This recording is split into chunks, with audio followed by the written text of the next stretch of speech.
3-word phrases to keep a man attracted, pursuant, and committed. That's what we're talking about in this video.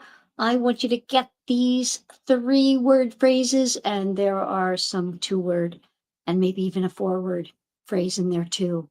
But when you do, and you understand why we have these phrases and how to execute them in a way, when to do so, will really help you to feel more centered, and that will make him more attracted and pursuant and committed. But there's a big reason why these work, and we're going to get into that tonight. And then, of course, how you say them and what is helpful. Remember, you don't need more information, you need more reminding, and that's what I do here for you on YouTube. If you're a client of mine, or if you're in the 80/20 Wonder Club, you follow me, you know that you've got everything at your fingertips that you need. And these videos are more reminders. So welcome. If you don't know me, you are here on YouTube or over on Instagram. If you are on Instagram, come on over to YouTube because I see the chat here. Hello, hello, people in the chat over on YouTube. And that helps me help you. If you come over to YouTube, I see your comments and chats because I stay in YouTube while this live is going on, and I can answer anything during the Q&A. So I want to be able to do that for you. So come on over to YouTube. If you're on Instagram, it's simple. Just go over to Coach Paula Grooms on YouTube. If you would, put a like, share this video if you like it towards the end, and comment. That helps me to help you by bringing you more content, and then I know what content you like. If you don't know who I am and you're finding this video for the very first time, I'm Coach Paula Grooms, a dating and relationship coach for women, social worker, and author of this book, Why Won't He Commit? How a Man Decides to Make You the One. I help you find a Mr. Right, get an ex back, or grow an existing relationship to the relationship of your dreams by creating it. Because that's what we do as women. We create the relationship of our dreams, and then we can level up to the complete commitment you totally deserve. And if you don't have the book, and you want it for free, you can always email my assistant and I will send you a PDF copy, or go over to the playlist here on YouTube and listen to the full audiobook. You can listen chapter by chapter, and that can help, again, remind you of something you may need to be reminded of. So again, welcome everybody here on the chat. I will get to your questions towards the end. This is going to be a quickie because these are very simple and you can easily remember them because they are simple, but we need to get to the why you want to use these phrases, more towards the psychological reason and why they work so wonderfully for men. You know, if you know my book, if you've read it, if you've seen me here at all, you know, I keep saying it. Women love through knowing, men love through, let's hear it, wondering. Men love through wondering. Some ask me what that actually means, and I have done a video, wow, probably a couple of years ago now, I did a video on what does that actually mean? Men love through wondering. It's like when you walk out into a beautiful nature scene You feel a feeling. Maybe you walk onto the beach and in front of you is the ocean with that sunset or sunrise, or you're just in a nature scene that inspires you. You are not confused about it. You're just filled with a sense of wonder, and you may love it. You may look into your doggy's eyes, or your kitty's eyes, or maybe even your baby's eyes, and you wonder, what is that little thing thinking? That's wonder, and you love through that wonder. Women love men in a very different way. We love through knowing. We need to know we're desired. We need to know we can count on him. We need to know we have the support of him. We need to feel safe, secure. That is living in the knowing that the man is there as the protector, certainly, many times the provider, and he's going to be there for support, for strength, all of that. That's loving through knowing. And we need to know, we need to hear from him that he loves us, we're safe, we're supported. So therein lies the difference between the sexes of how men love and how women love. And for each sex, the opposite sex needs to provide that way that allows the love to come through. For example, you need to hear from your man. You need to hear from him, he's in touch. You need to hear that he's there for you. You need to see that he's there for you. You need to know you're wanted. Your trust is not being hurt. You need to feel secure. That's loving through knowing. Men are opposite, and they love in an opposite way. They actually love through wondering. What is that? Through the pursuit of your time, attention, and affection that he doesn't really know fully how you're feeling in any given moment. Ding, ding, ding. What you might be wanting. Certainly how you're feeling about him. Is he measuring up? And again, we don't do these in really big, broad strokes. It's not necessary if we do them subtly. And you do hear what I talk about, which is the 5 hours of texting.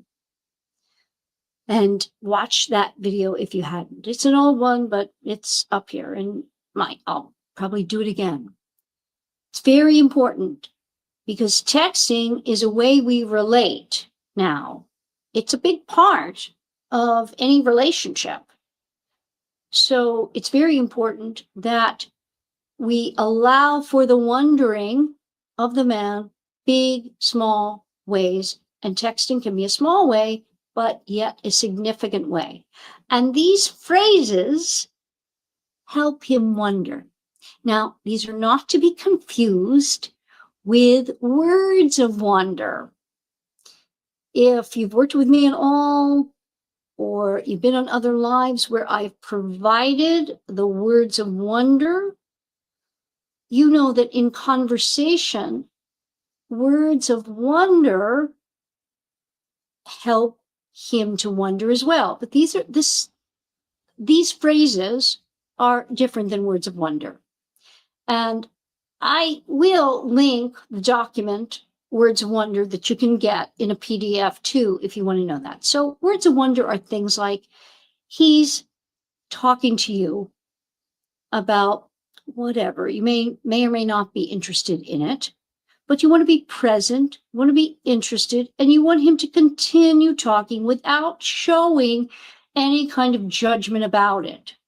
So he's talking about his truck, or politics or sports, anything like that, you can use words of wonder which don't show any kind of either agreement, disagreement, judgment, not at all. Things like interesting. Oh, uh-huh. I see.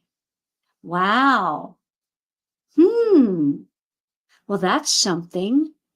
My goodness. You don't say. I didn't know that. I never heard that.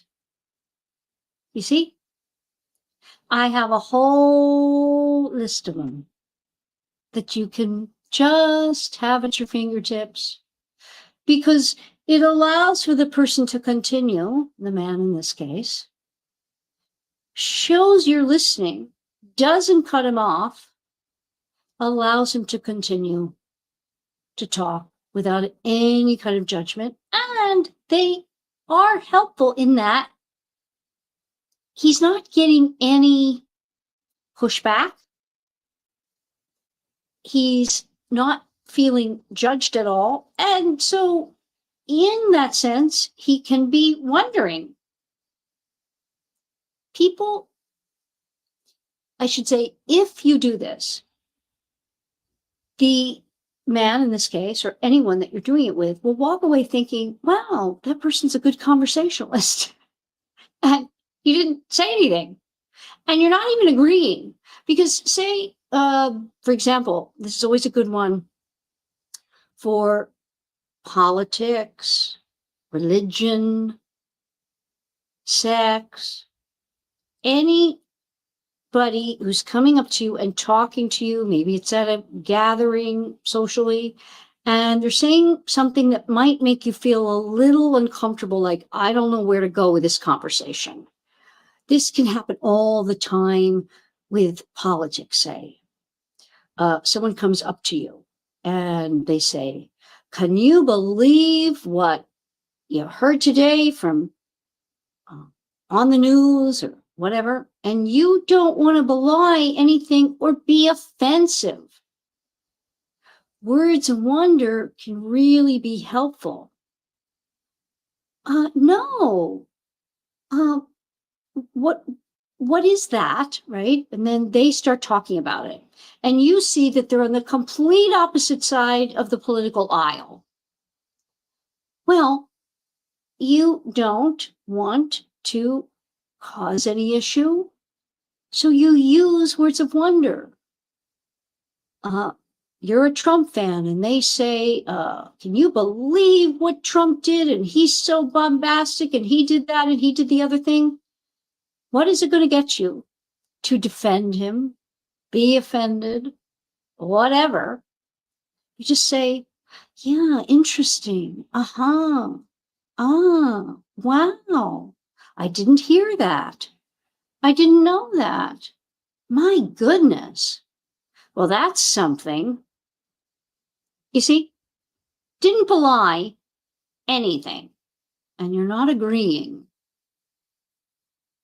So they can be useful, and with men, they can be useful in relationships.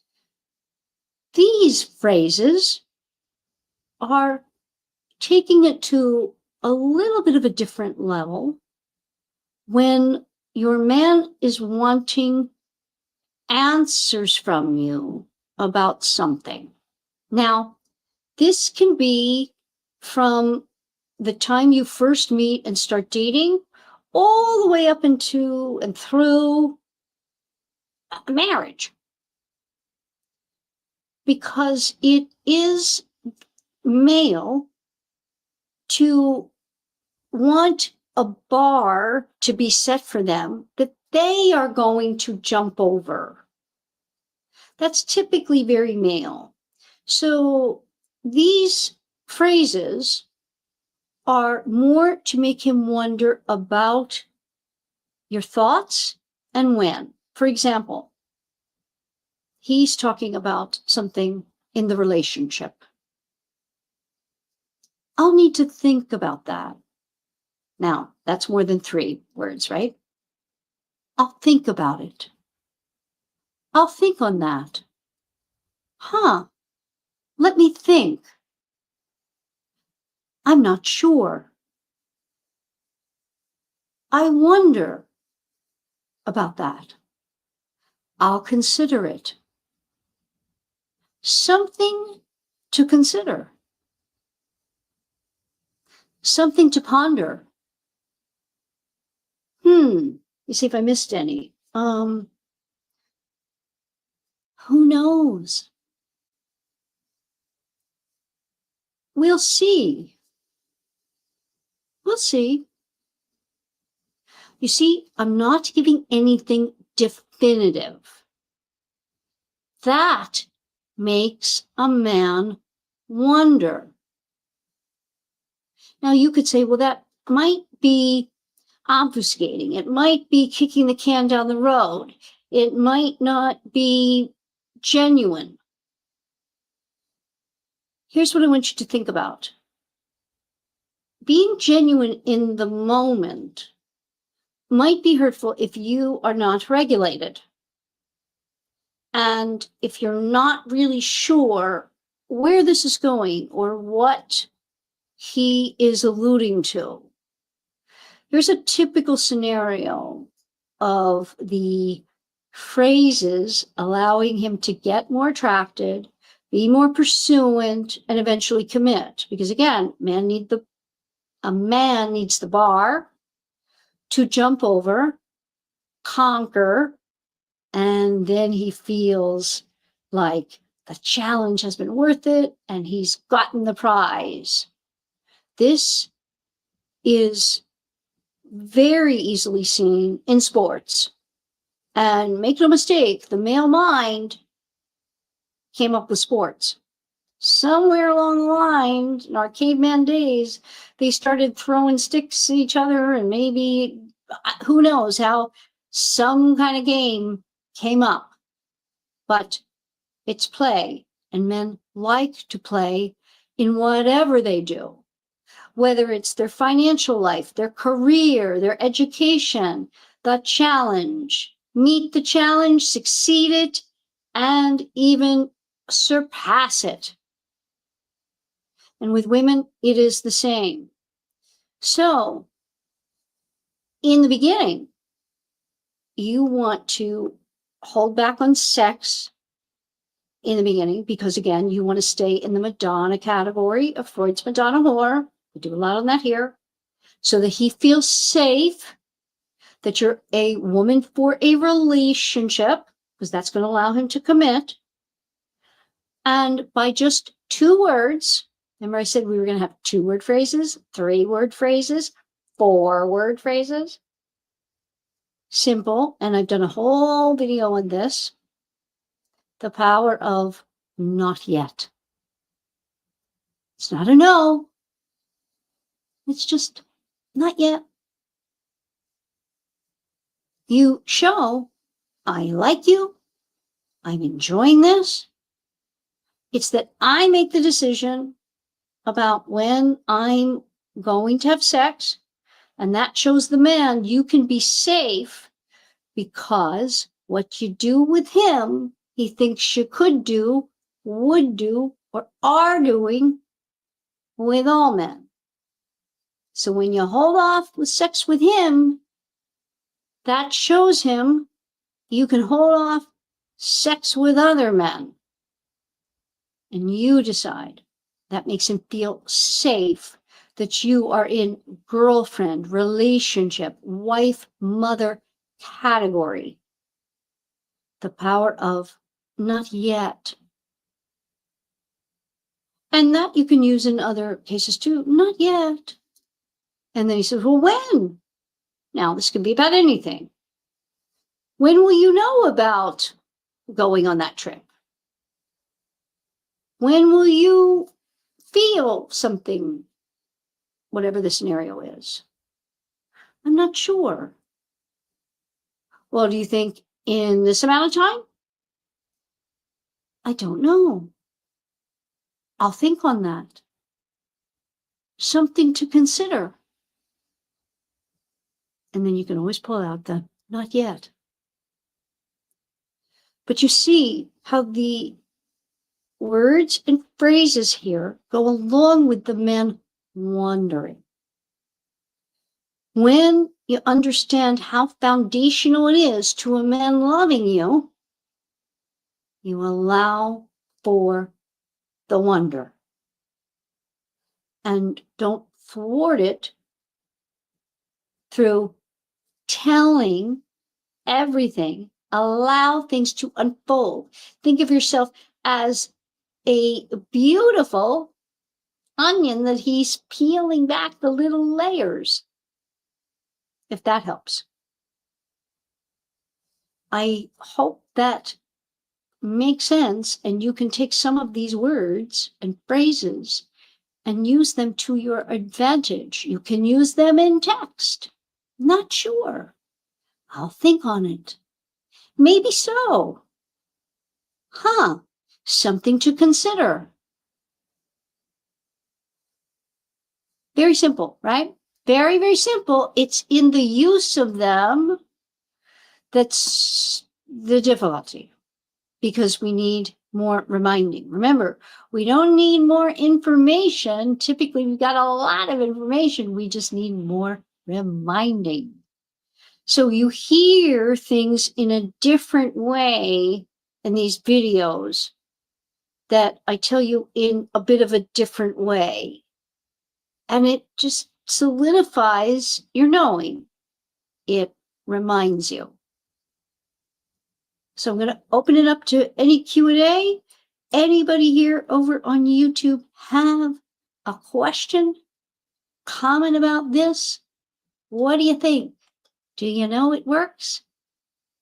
It does if we remember to do it and not feel put upon or pressured to answer with a definitive. That's where we have to hold our ground and be that worthy opponent. A worthy opponent knows how to play the game, right? And not that I'm saying that this is a game. I'm talking about real sports.